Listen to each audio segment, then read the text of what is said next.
a rolling right? start. Tom to Bone. Can't stop the bone train. Can't stop the bone train. Won't stop the bone train. With Tim Allen. Unless you ask me to. Unless Tim Allen asks us to. Unless consent disappears. If anyone listening knows Tim Allen, send him our way. If anyone knows how to get Tim Allen to consent to being on our podcast, I don't know if that's better. Please just let us know. Yeah.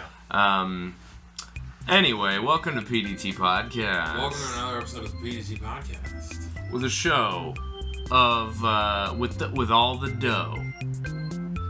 The only podcast that will make your dog blast. Oh yeah. The only podcast that will make your dogs last. Yeah. You'll extend their lifetime. Yeah, and we'll extend their lifetime diarrhea. and give them explosive diarrhea. Which you might be last. curious how those two things coincide. It flushes the poison. Yeah, it actually is Is your very dog- detoxifying. Is your dog on its last legs? We suggest the PDT podcast. If you can deal with the stench, thing's never gonna die. The thing will never die. And Out if it with the does, bad. Don't sue us. Even though it's sort of torture. Yeah. You know what we always say here at PDT Podcast? Out with the bad by putting bad into it. Out with the bad, The and only with the bad. The only Yeah. replacement for bad is more bad. The only way to get the slightly bad different out is bad. to put worse in. Ugh. And it's just a And continual cycle. it's just pooping back and forth forever. It's like digestion. You put it's like when you eat McDonald's. You eat bad leaves. But you keep eating bad, and it keeps leaving. Yeah, It's it's easy. It's like a Ouroboros of human centipede. That's right. I don't know about the human I mean, I don't think the dog has eaten its own. Oh, but we could. I wonder what would happen if we somehow fastened the dog's snoot to his boot and then pumped the PDT podcast into his ears.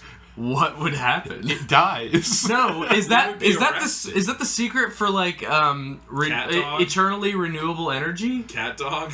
Oh yeah, maybe that's cat dog. maybe I that's Have you can't seen the remember. commercial? The renewable energy is when you tape toast with butter on it to the back of a cat, and you drop it, and neither wants to land, so it spins forever. Yeah. Man. That's how we're gonna That's good. fix That's good. 2017. Nice job, internet. Thanks, Obama. Thanks, done everyone, it. love. You've done it. You've done it. You've done it, boy. All right, so what do we have on the slate for today? I'm actually very unprepared. We have a few things on the slate. Okay. Not a lot. I'm gonna come straight off the dome today. We have a few things. Nice. We have some sports talk that we can get into. Dang old Sprots. We have a dream, not just in general, Oh. but Andrew has a dream. Okay. Because my dreams are a mess, because I'm a mess. Yeah. I like your And, dreams, man. after that we have- Bless this mess. Am We I have right? No. Oh. That's my t-shirt. Yeah, that's bless this mess. And it's written in it's like embroidered on. Yeah. Like an old woman Yeah. sewed it. Bless into this it. mess. And then I it's bring got in- like little like embroidered shotguns on it, but like also some cans of beer up on top. And then it's just in the way background, barely visible, there's just an outline of my really sad face. And right next to it is Jerry Seinfeld. And right next to that is Tim Allen. This sounds like a shirt I would buy 5 of. Yeah, this sounds One great. for each day of the weekday. That's not, yeah, bless that mess right there. Anyway, before And we... then after the dream, we have some movie talk that we could get into. Since we saw a new movie last night. Indeed. And I've got some backup topics if we still have time to fill. Yeah, the Blade Runner orientation. Yeah, a Blade Runner. Of the Blade Runner orientation. The movie where they run on top of knives. So, what should we start with? Do we want to start with... Let's start with sports. Sports! Sports!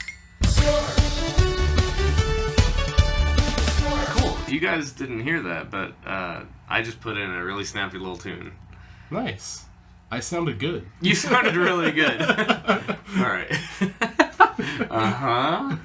So what's going on in the wide world of sports today Well, or yesterday? there's lots of things that have gone on in the last 3 days. We've decided to talk about stuff. Mm-hmm. Number one, we're going to start with a challenge. Name a team that didn't have a significant player get injured this week.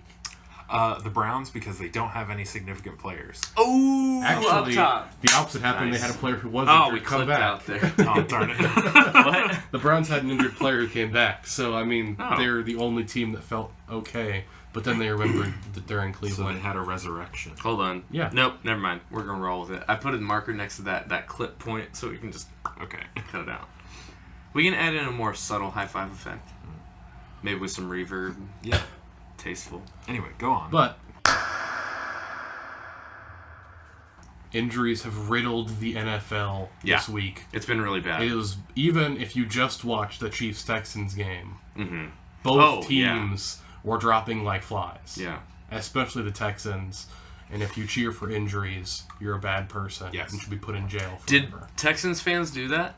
No. Oh, okay. I'm just saying, I saw Just people, as a general you see rule. people on social media who are like, wow, I'm really glad J.J. Watt got injured. Now the Chiefs don't have to deal with him. And I'm like, you're a bad person. You're bad. You know what? I hope that you tear your, what was it, tibial floor Yeah, or whatever. he broke his tibial floor. We're not talking about a pelvic floor. No, I know. here. We're talking about the but it's just tibial a floor, baby. horrible It just means combination his of sounds. thigh is not supported on his leg right now, His so thigh it's very exploded. painful. That's a bad spot to be in, JJ. If you need some help, definitely reach out to the PDT podcast. I know that he just donated like 50. How much was it? It's a lot. $500,000 to Hurricane Harvey. Yes, it was Personally millions. to Hurricane Yeah. Harvey. Yeah. He gave it made right. the check out to Hurricane He Harvey. got it in 20s and then threw it into the hurricane. Threw it into the wind. He had it airdropped. Yeah. It's just loose cash. But anyway, I know. So JJ might be hard up on some cash right now. If he needs any money for his His medical surgery, for his bills? medical bills, reach out to the PDT podcast. we'll fill you We with laughter. will give you $2 in review in exchange for your an interview, a short 20-minute interview, which I'm sure will immediately put us on the map Or of if you radio. just like tweet at us. You could tweet, yeah. I'll pay tweet you at like us. $20. Whoa. Isn't that's actually how PR works? I think is like you say, hey JJ Watt, if I give you $20, will you tweet at us? And he goes, And- 20? No. And I'm like, 22? 22, and he's like, okay, yeah. You're sad and pathetic, so sure. Oh, little man. What if I threw more money into Hurricane? this is how JJ Watt talks. Oh, little man.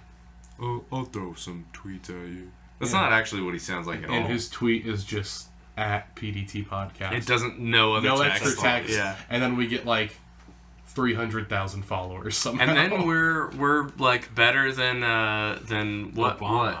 Yeah, And we're better I was than gonna say This American TED Life, Talk. way better than This American Life, but whatever.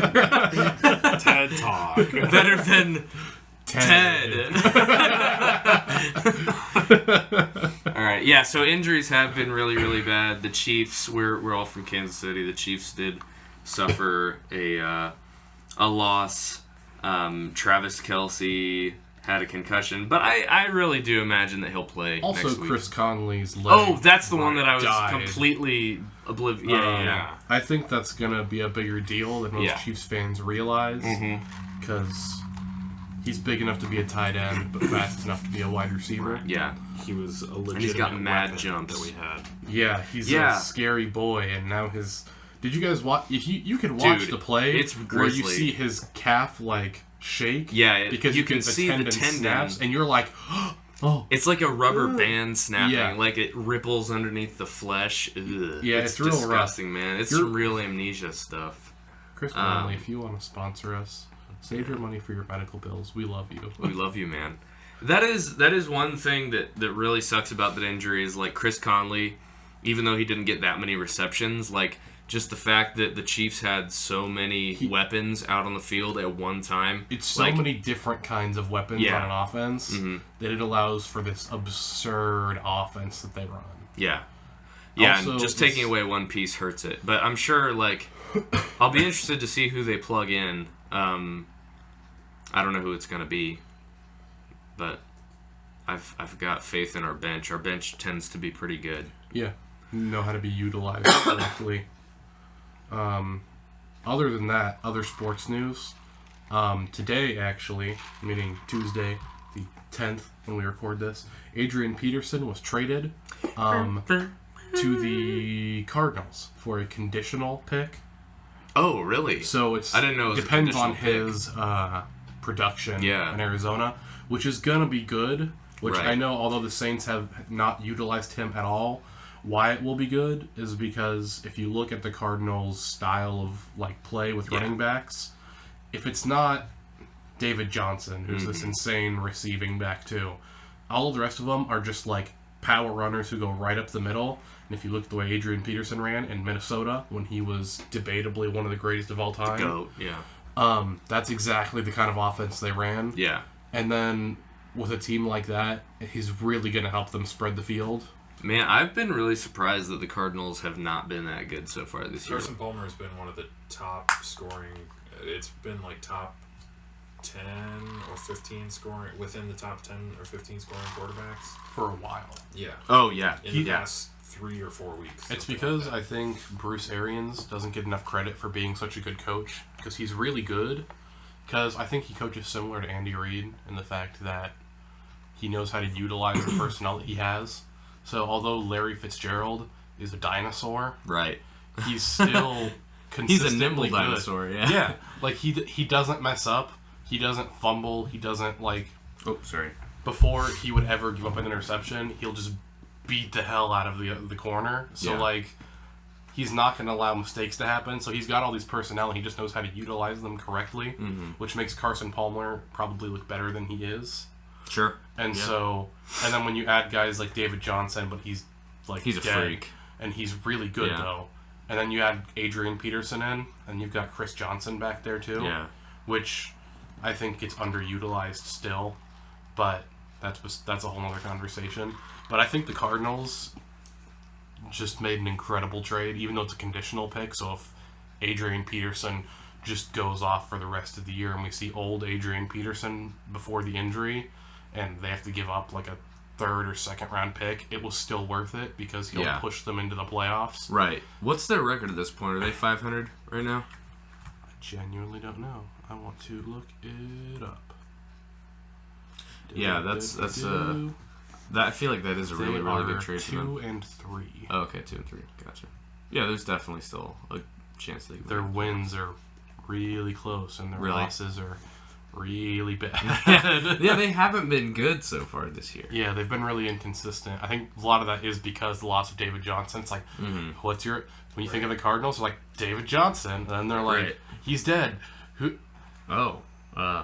Carson well, Palmer. Larry Fitzgerald, he's old. Can Bruce Arians' weird hat play football? Bruce Arians, like, what is it? What are those things called? Berets? Is that what he wears out in public? Yeah. He's great. He looks like a painter. He's a painter of offenses. What else on the sports slate today? I mean, outside of that, the only news I have is a general discussion. The NBA preseason going on. The only news out of the NBA that's worth discussing is Joel Embiid signed this pretty significant contract, which is weird because he's played 30 games since he's been drafted. For the Sixers? Yeah. He signed with the Sixers Yeah. again? Okay. He re-signed with them on a 5-year, $148 million, which sounds like max contract. He's just coming off of his rookie deal where he's only played 30 games because of injury. Right. So it's this contract that's kind of low for his potential, Yeah. but really high for what he's done.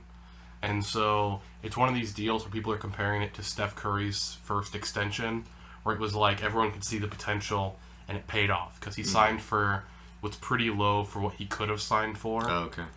But if he doesn't pan out, it becomes this really big burden of a contract. Right. Then it becomes Alex Gordon being signed at left field for like $20 billion, and then he doesn't hit a single ball all baseball season. Yeah, exactly. Sorry. So it's one of those things where people have been going on saying, like, this is the worst contract of the year. And then some people going, man, the Sixers pulled off a steal for this guy.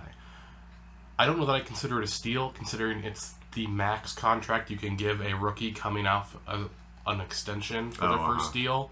So it's like, it may be a steal if he turns out to be this all-star caliber center. Yeah. Which is why I don't think you should have signed for 5 years on that contract.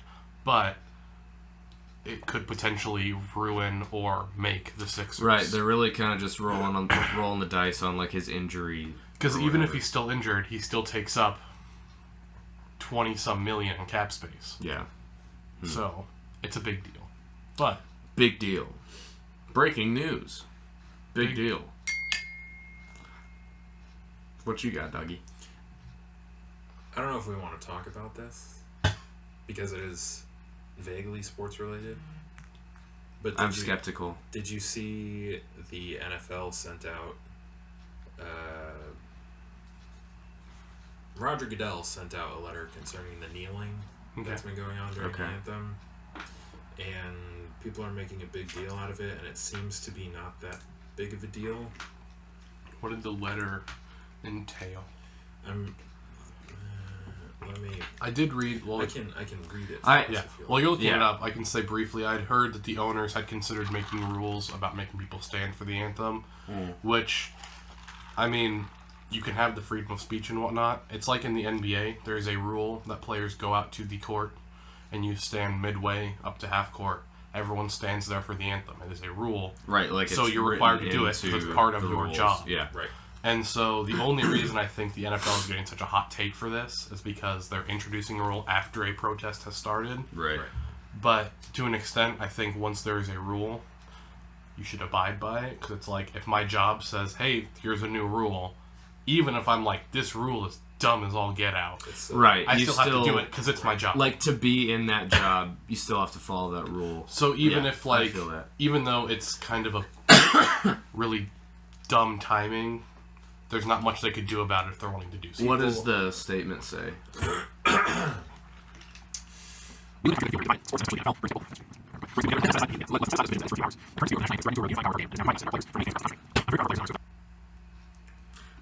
So summarize that really quick. My understanding of it is that Roger Goodell and the NFL have met trying to figure out a way that the sort of conversation that goes on about certain issues continues but doesn't happen during the national anthem. Is that he wants everyone to be standing for the national anthem. He's not making a rule, but he's saying this isn't...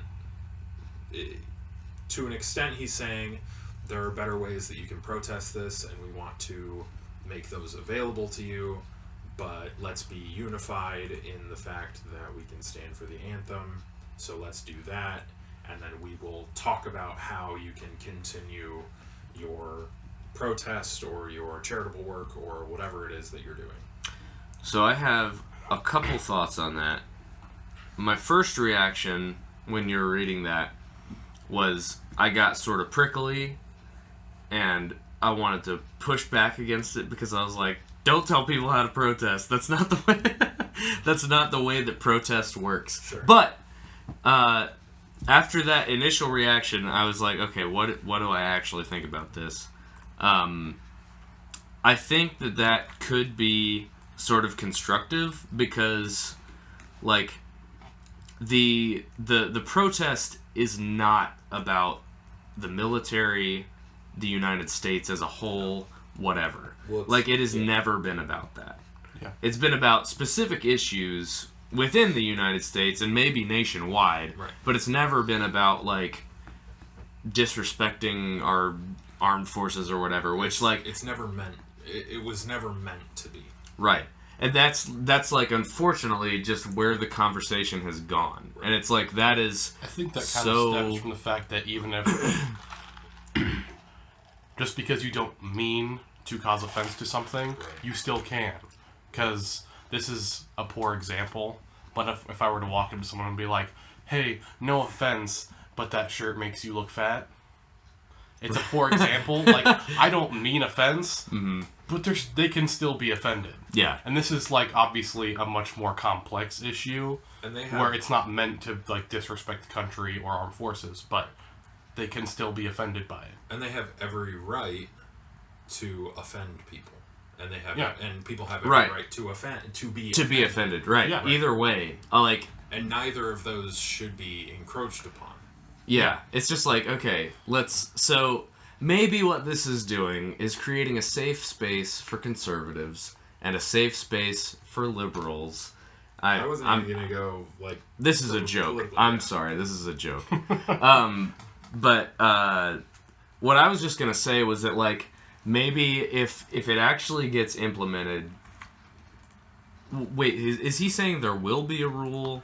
No, he's saying that he's talked with some of the leaders of the NFL Players Association and discussed stuff, and that means they're meeting in New York, which means he's going to meet with the owners and the head of the NFL Players Association, and they will have a genuine discussion. Right, about what to do finally, about it. Yeah. Right. And they'll discuss how to move forward, whether there should be a rule, whether there should be guidelines, or how they could do this better. Right.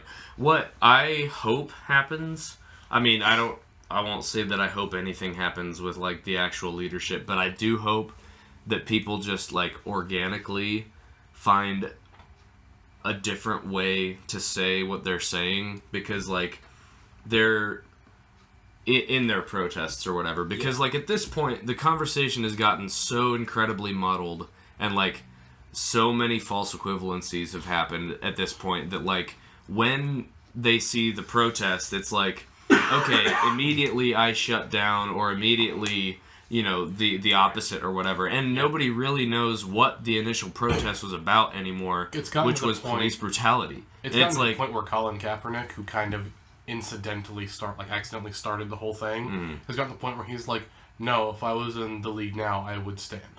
And he said that, and I was like, because he wants a job. Right. What's crazy about this whole thing is, like, so he was sitting for a while before they noticed it, all right?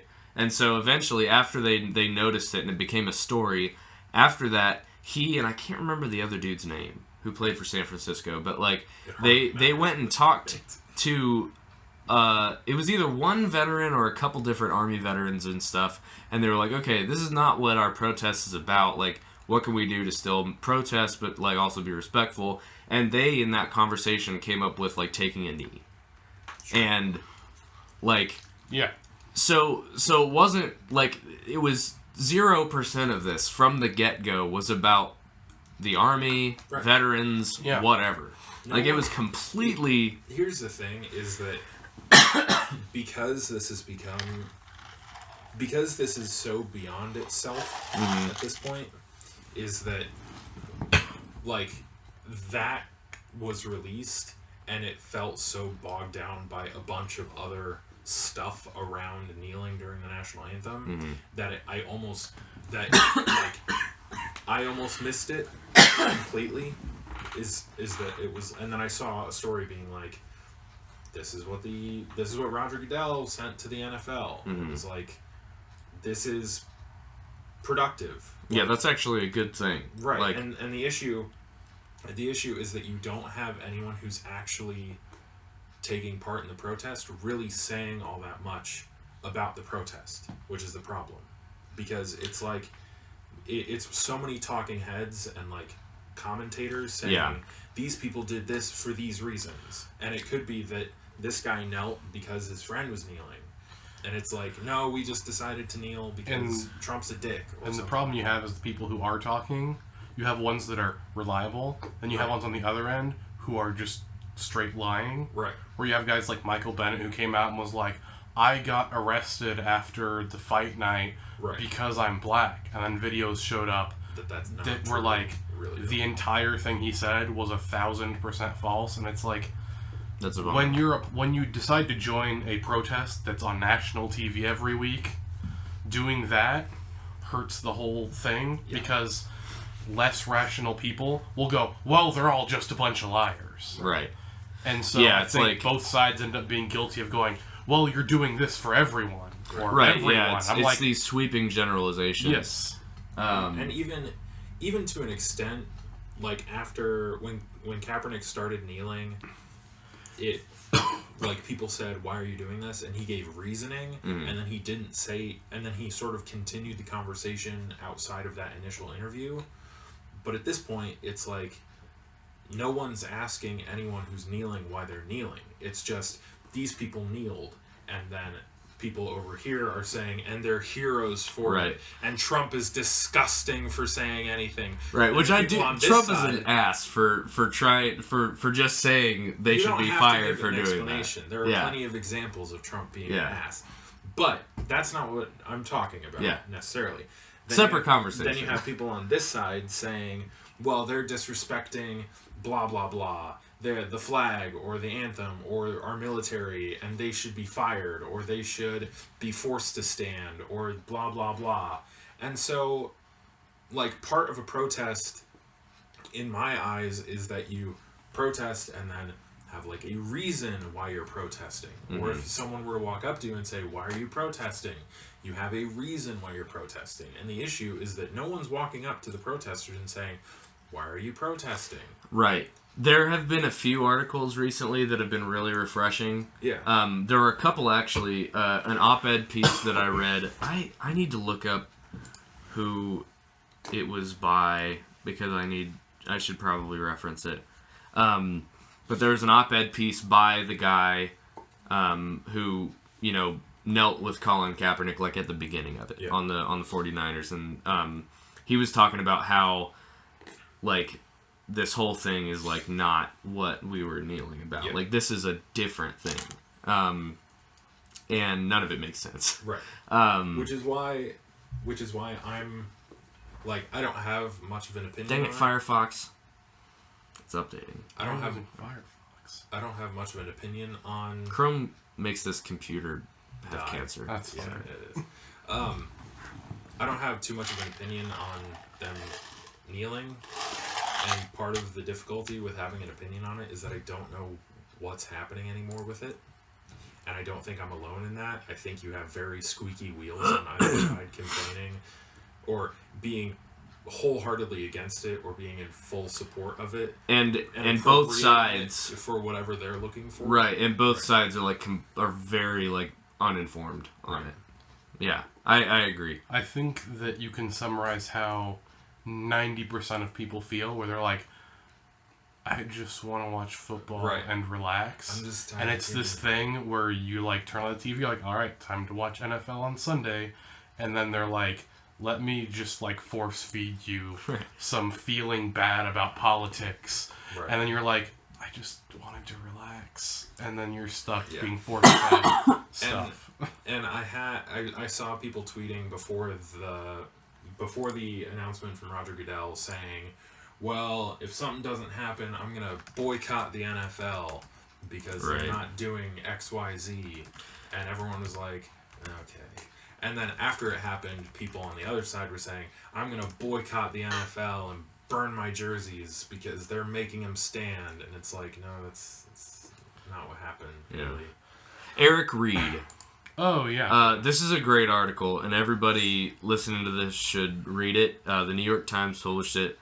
Eric Reed, Why Colin Kaepernick and I Decided to Take a Knee. It's an op-ed piece. Right. And it's send good. That to me in the email, I will actually post the link at the bottom of the video. So, let's wrap up little sports in a bow.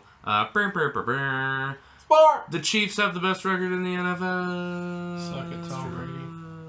Take that, Alex Smythe. Yeah. Actually, okay, here's a nice segue into the next movie. How did you guys feel watching Alex Smith, the robot, assassinate other robots in Blade Runner 2049? Because I kind of think that Ryan Gosling looked like Alex Smith in this movie. I don't know. The problem I have is Ryan Gosling looks exactly like a professor I had in my freshman year of college. It's that whole movie I'm watching, and I'm like, man, what are you doing up there, Professor? The whole movie I was watching, I was like, dude, are you Alex Smith, the Dink and Dunker? The assassinating robots? Dinking Dunker? The Dinking Dunker? Maybe we should do a dream first. Sure. To put a clean transition. Well, I thought that transition was wonderful. But I'm sure you did. It's fine. That's fine. Yeah, the dream's fine. The dream's fine. So yeah, much like the last time we did a dream, I'd sit up late doing homework or doing whatever it was. This time it was homework. And I went to bed after having tea that gave me energy. So my dreams get real messy. And I'm going to read it, even though this one's really short. So, Beefy. It's a good word. Beefy. I like it. Beefy. Yeah. Beefy. Andrew's Beefy Dreams. Andrew's Beefy Dreams. Yeah. That's it. That's a good T-shirt. Yeah. Okay. Bum, bum. Welcome to Andrew's Beefy Dreams, Part 2. Welcome. Here we go. Get comf. There's a lot of debate on who should pay at a date. The man? The woman? Well, we're here to tell you. Transgender Muslims.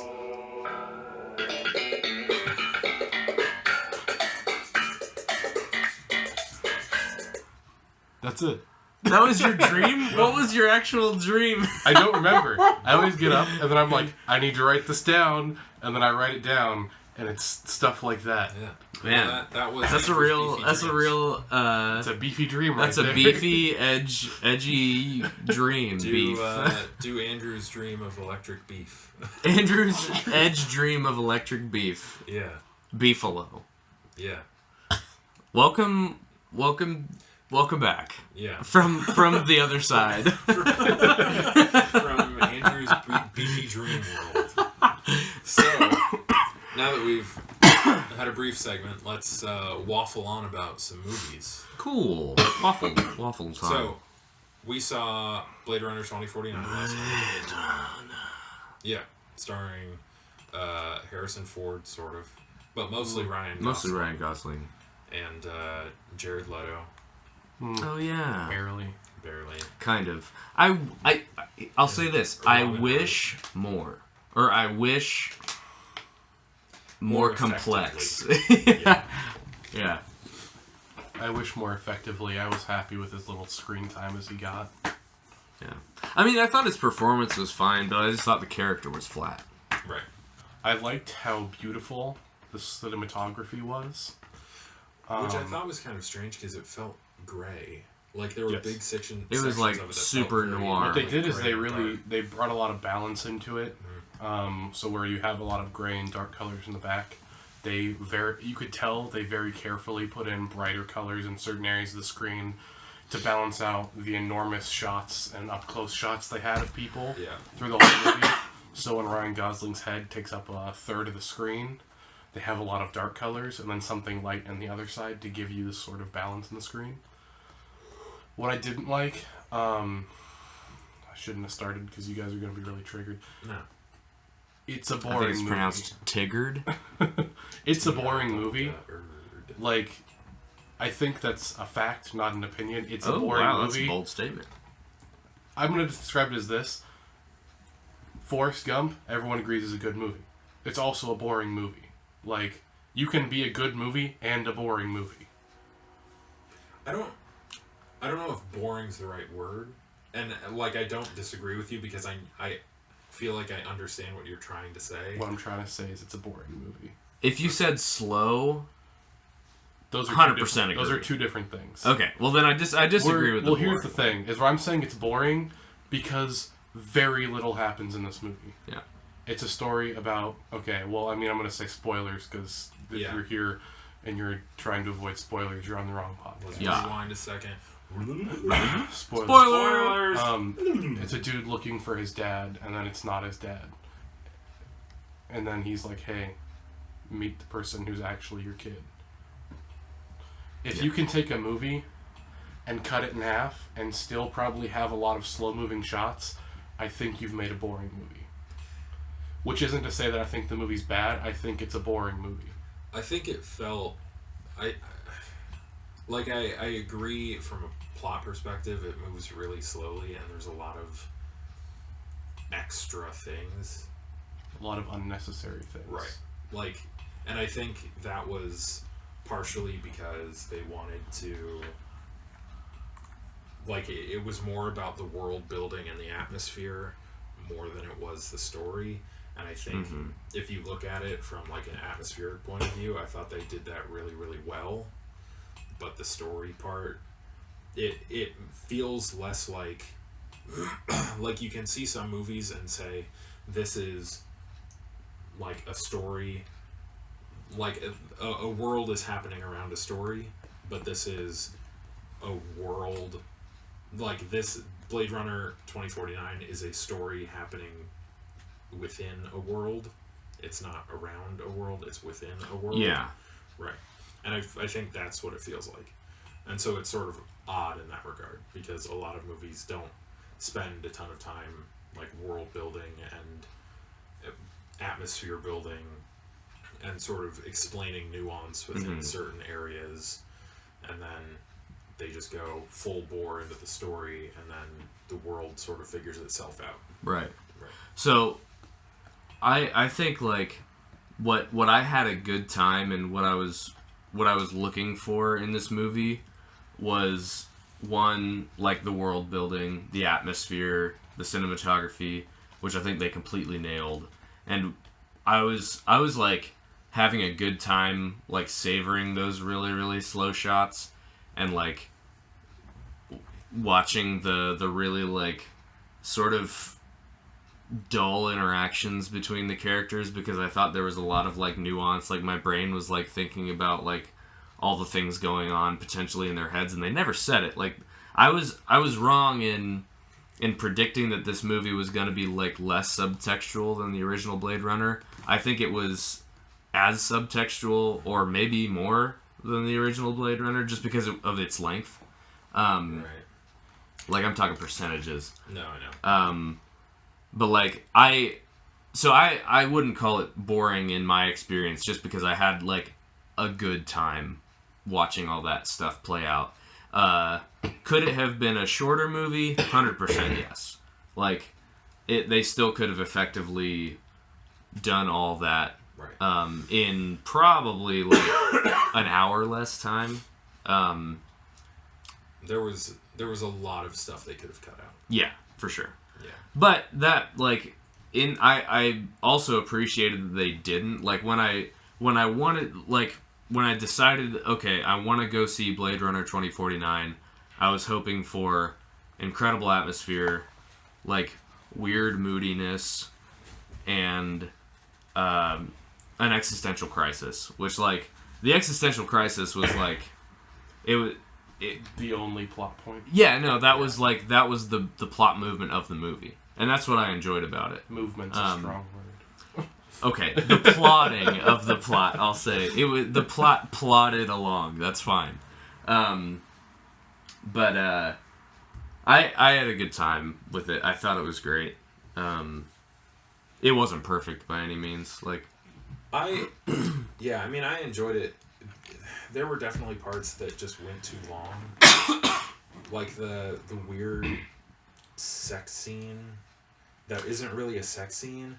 It lasted like 15 minutes. Yeah. And nothing, and all it built to I think so much of, there are so many shots and so many scenes that seem to only exist for like cinematography value or like visual just feast. Right. And I think there's some value to that, but not enough that it should be so much of the movie. I think the box office numbers are reflecting that. Yeah, like that's not what people want to see. It's not doing really well. It's doing really bad. Yeah. I think, but like that scene where you have the hologram going over the woman and like like I thought that was mega interesting, but I would have been happy if it if they'd left it at 2 minutes. If it was like 2 minutes long, Yeah. that'd be great. But it was like nearing 15 minutes. Yeah, it was long. Yeah. It was really long. Some of the scenes where it's just like him traveling or staring, or staring feels like a separate issue because it's just like at what point does the audience sort of get that there's tension? Like, okay, we get it. There's just a lot of staring. Even without the staring and the loading pauses, you understand there's tension happening, and so you don't need to be like, all right, just stare at Harrison Ford for like a solid 5 minutes. Yeah. And then, okay, now there's tension, and it's like, no, there was tension like 10 minutes ago. Harrison Ford had a scene where he's punching Ryan Gosling for like what feels like 5 minutes. Yeah. And it's just him cocking back and punching him, and then Ryan Gosling recoiling, and then getting punched again. and Right, it's where it's the again. moment where Ryan Gosling is like, okay, I'm not gonna fight you, and I don't think you're gonna kill me. I'm not gonna fight. It felt this like they were decrepit like, man. all right, what speed can Harrison Ford record a fight scene? Yeah, no Let's stunt just- doubles. Let's not cut anything out. It's fine. Yeah. I don't want to pay for editing in this And part. the fact so. that he's like legitimately winded at the end of it, it was like, he's really how sweaty. much of that is the actor and how much of that is Harrison? And he's really Right. sweaty, which was not from him fighting earlier, probably from him walking to the set. Yeah, Like, yeah, I mean, the man's like yeah. 100 years old, so it's sort he's of- really not. You can tell the guy wants to die. Like he's just I mean, waiting. he was like hoping to drown in It's that final so like much of He battle. didn't look concerned. so much of Harrison Ford now is just like being a grumpy old man. Mm-hmm. But if you He no if longer you ever, plays characters. if you ever look at like things that have happened to him on set during movies, I'd be grumpy too. it totally makes sense why he's just like this decrepit old Grizzled geezer, man, right? yeah. Because it was like, I think it was while filming Star Wars: Force Awakens, he Broke like, his leg right. because a door Oh, messed that's up and right. crushed it. Yeah, I forgot He, about like, that. He's gotten in a plane crash like Yeah. twice. Mm-hmm. Like he And somehow still has his license to fly. yeah, he got whipped. Like that scar on his chin. Yeah, I think that's from an Indiana Jones movie. it is. Where he Dude. got whipped like in the mouth. Nice. Right. And it's like you see actors that age somewhat gracefully because they've had very like dignified roles the entire time. Anthony Hopkins is one of them. Oh yeah. Where he's just like very refined. And then you've got Harrison Ford who's basically just like a leather man. Right. he's been tanned so many times. Right. Because like half of his acting roles have just been him getting the hell beat out of him. Right. Just like for 3 months Yeah. or whatever. I like that a lot. Yeah, Anthony Hopkins. Even Hannibal Lecter was incredibly dignified and intelligent. Right. Like he was living the high life as a criminal. Right. But one quick shoot. I forgot what I was gonna say. Oh, the staring stuff, like the tension building. I feel like if the payoff would have come, well, yeah. After a certain point, it felt unnecessary. Yeah. But there was a certain point that I appreciated it happening. Like his deadpan cold stare, like I thought was really really effective in establishing tension up until he broke. Which is when he thought that the memory was real and he was Harrison Ford's son or Deckard's son or whatever. And in that moment when he just like screams, like that blew me away. I loved that because we'd gotten the whole movie just like, you know, nobody can see me right now because this is a radio show, but there's nothing going on in my face. And imagine I'm a robot. And that's what I look like. I think, like there was, you can tell building up to that scene, he's like physically shaking. Yeah. And I think that was very effective. Mm-hmm. But like the tension was there, and then it had this breaking point. Right. And everyone in the theater knew that there was tension, and knew that when something happened, and maybe some of it was. Like, they tried to leave something there for people who'd seen the original Blade Runner. Mm. But, like, they explain everything, and so there's tension, and you know there's tension. They did a good job of building tension through things like music, Yeah. the notes the human body can't hear but can feel, Right. things like that. So they built tension. If they took that music away, the amount of, like, prolonged staring and other things to build tension would have been fine. But when you stack both on top of each other, you said you establish tension, then you have an extra full minute where a lot of the audience is going, what time is it? Yeah. So, like... And even that scene where he's getting the horse out of the furnace, Mm-hmm. it was when he as was soon as he unwrapping it walked for into like the- 5 As minutes. soon as he walked into that area, We were all like, everyone was like, it's the horse is there. It's that area. And so you have this part of your brain and that's like, oh, it's that area. And so you're wondering, is he going to make the connection? And then you see him very visually make the connection. Yeah. Even upon walking in. Yeah. And then he decides to go down there and it's like, okay, this didn't need to take that long. That's a really interesting like avenue to go down. Like distinction between the first Blade Runner and this Blade Runner. Like, I feel like in the first Blade Runner, depending on the edit that you watch, like, there was that sort of... I mean, in both movies, there's that sort of, like, postmodern kind of, like... The plot moves in subtext. Like, that's how it moves. So, like, really, if they were going to sell out to that, like, probably what should have happened, like, from a filmmaker's perspective in that movie, or in that moment, is, like, he sees the furnace or whatever, and then it cuts to the next scene. Right. Like, because that, like, establishes the feeling in a really, like, succinct and, like...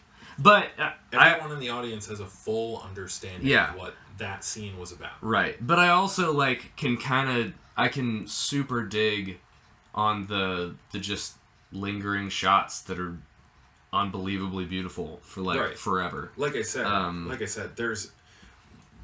there are some movies, Zack Snyder movies tend to do this, where they have these, like, incredible set pieces or these, like, stunning scenes and just visual feasting that goes on. But the issue with Zack Snyder movies is that it's only that for, like, 98% of the movie. And so I don't remember who directed Blade Runner 2049. It was, oh man, I've forgotten the name already. Doesn't really matter. But I thought he did a good job. But Tim Burton. But the issue is that he tried to do both, where it was you have this story that's somewhat character rich, and this story that's somewhat and you have this world that's very atmospheric, and he tried to have these visual, like, feasting moments and these beautiful cinematographic. I always have trouble with that word. Yeah. Is it cinematographic? Very pretty scenes. Cinematographical? Sure. Very. I don't know if that's very right. Like, beautiful and pretty scenes that he's created, and it's very impressive. But at the same time, you can't always have both. And I think he spent too much time trying to have both, which is why the movie's almost 3 hours long. Right. Yeah. I mean, it was just, like, too long. Right. Like, I think that's a pretty. Like, I think it was a fine movie. The issues I had with it were it failed to do what movies aim to do, which is have story and pacing down. And those were the things I felt it lacked, was pacing and story. Well, I think, like... The story was basic. Like, if you disagree with that, I think you're overlooking a lot. The nuance... Okay. So much of the story so much of the interest of the story relied on nuance and subtext and, like, the world. Right. Where it's like, yes, it is just a guy trying to find another guy, and then there's a twist where it's not... Where he was wrong, and then he saves the day. Like, that's what the story boils down to, but all of the nuance and complexity comes with nuance and complexity. I understand. And so from just a pure plot point, yes, you're right. But I think the interesting parts of, like I said, the world happening, the story happening within the world, which is sort of the interesting part, is the world, not really the story. Which I just thought the problem was it existed in this world, right, but it did nothing to advance this world that's been set up. Seemingly, yeah. Because, like, it's set up in this, like, wonderfully complex, like, intricate world and series of movies that are set up together in the same universe, but it did nothing to advance that world or affect it in any way. Right, yeah, in this movie, like, I mean, effectively, nothing did happen, really. If it was like, there was probably the biggest, like, actual occurrence in this movie was the chief of police or that commander getting murdered. Because I think if you were to line this up, let's say way in the future, you have all the movies are done. They stack it up. This movie feels like one that if you plucked it out, you wouldn't really notice. Well, they explain everything. Every progress of the world happens between the movies. And in that beginning crawl, they said, this guy died, his company went into ruins, this guy took it over, started doing this again. Yeah. And that was the entirety of the world. that was everything that happens between the end of the first Blade Runner, even really the beginning of the first Blade Runner, and then the end of this Blade Runner, is that's the majority of the progress. There's nothing really else that happens that these movies affect into the world. Mm-hmm. But we're out of time. So yeah, let's wrap up. Overall scores, a solid 8.5 out of a 10.5. I like the scrolling scale. I would give it percentage. Yes, because that's absurd. I think I would give it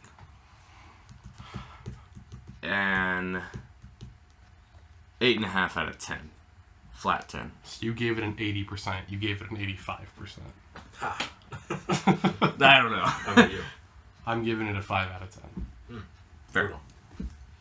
That's Fair enough. That's fine. So, as always, we end the PDT podcast with a question, a thought-provoking question, or a funny question, or both. And the question from last week was, what movie, assuming that an alien spacecraft would find it and have a way to play it, what movie would you launch into space with the idea that it would be discovered and watched? Mars Attacks. Yeah, you're sick of that racist propaganda movie. Yeah. I'm sticking with Mars Attacks, man. It's gonna scare them off. The Avatar movie with all the blue people, so that they think that Papyrus is the only text font that we know how to use. Oh, hell yeah. Nice. It's debatably the worst font. Yeah, it's pretty bad. Overused. It's not good.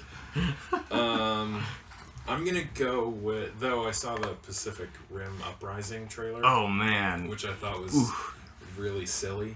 Yeah. But I'm gonna go with The Iron Giant.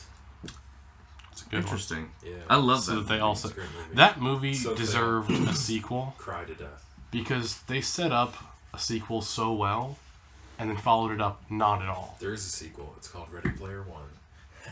Got him. I want to die.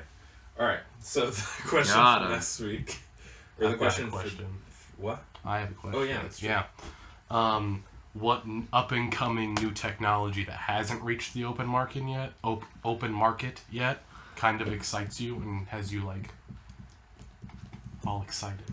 Baby boy is excited. I'm gonna give my answer from 2 years ago and say the Tesla.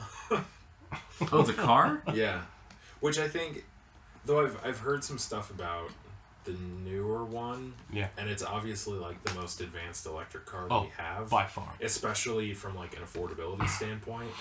But it still has some big issues. Yeah. Like from what I understand, at a full charge, it has like really, really good like energy usage and like speed. But then as soon as it knocks below like even 90% charge, all of that stuff just plummets. Oh, really? Yeah. I didn't know that. Yeah. For whatever reason. But as far as now, I have no idea. Sex robots. Tight. I think those are coming along quite nicely. Yeah. Thanks, John. Wow. Thanks, Wallace. Wallace? Oh. I get it. I get the From- reference. Nice. Wallace and Gromit. Yeah, Wallace and Gromit. The Yeah. chicken farm. Man, sorry. Oh, that's, what was that chicken movie? Chicken Run? Chicken Run. I hate you. Chicken Run's so good. I love that movie. It's got Mel Gibson. Mine is similar. I'm excited for self-driving cars. The actual implementation of that technology is probably like 1 billion years off in the future. Also, it'll because be a mess. Yeah. for it to be, nightmarish.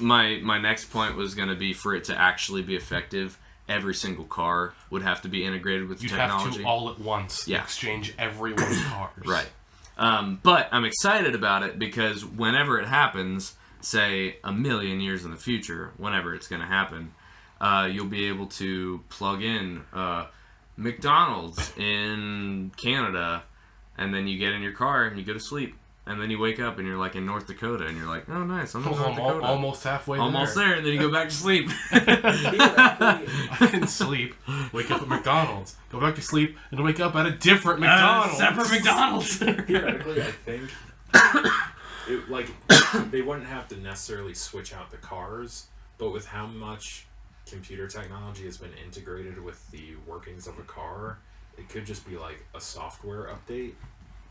Then I have to take my car out to a shop, and the issue, I don't want to do that. The issue is that if someone's driving like a '89 Honda Civic, they're just shafted by this because it's like, yeah, you have to upgrade your car, or we have to put in a computer in your car. We're gonna charge $100,000. Right. Yeah, that's the main problem with it. Yeah. Technology I'm excited about. There's a lot of technology in tattoos that are happening right now, where there's a research team up at Stanford, I believe, or somewhere else, but they found ways to make tattoos that can change color based on different readings in the body, so they can sense different chemical changes. Oh, nice. So things like pretty much anything where there's one that can read blood sugar, if it gets high or low, they can make it so it sets different colors, different chemical changes. That's sick. And so it has so many different applications in the medical world that I think it's really cool technology. Yeah, that's sick, man. I think that's dope. Yeah, and I think that's something that's they're not. Torrin's giving me sexy eyebrows. I'm been wondering doing it for if like he's 5 thinking. years. I'm wondering if he's thinking that the colors will be able to measure arousal levels. No. What's the scale for that? Never mind. But what's the arousal scale? Blue means you had a bad day. You had a bad day. Okay. I think that's really cool. Yeah, it was. It's gonna measure All if your right. stuff's going. It's gonna measure how big your stuff is going. All right, let's cut this crap out. Yeah. Thanks for listening. Thank you, everybody. Appreciate it. See you next week. Man. Goodbye. Thank you for listening to the podcast.